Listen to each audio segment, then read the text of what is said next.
राधे राधे सभी भक्तों को। निर्जला एकादशी व्रत कथा।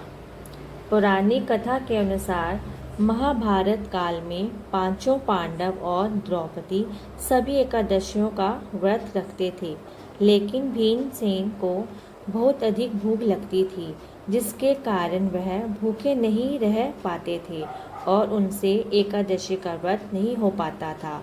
भीमसेन को इस बात का बहुत दुख था कि वे अन्य भाइयों की तरह व्रत नहीं कर पाते हैं।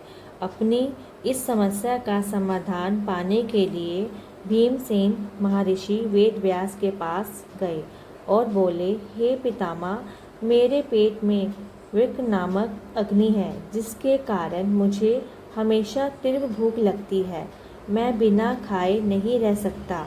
कृपया मुझे कोई ऐसा उपाय या व्रत बताइए जिसे मैं साल में केवल एक बार करके पूरे वर्ष के उपवासों का फल प्राप्त कर सकूं और मुझे स्वर्ग की प्राप्ति हो। भीमसेन की बात सुनकर महर्षि वेदव्यास ने कहा, हे भीम, ज्येष्ठ मास के शुक्ल पक्ष की एकादशी तिथि को निर्जला उपवास करो।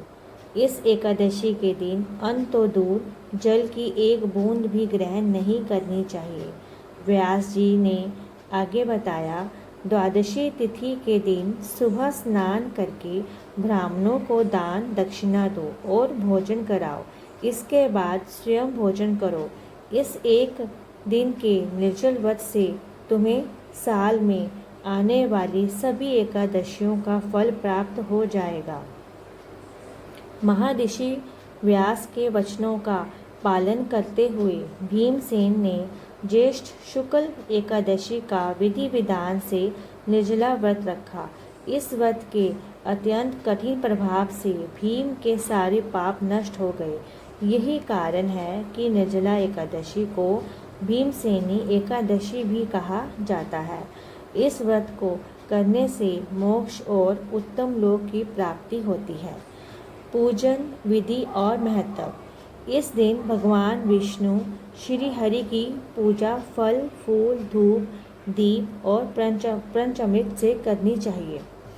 व्रत के दिन ओम नमो भगवते वासुदेवाय मंत्र का जाप करना चाहिए। इस दिन जल से भरा घड़ा, छाता, हाथों का पंखा और मीठे फलों का दान करने का विशेष महत्व है।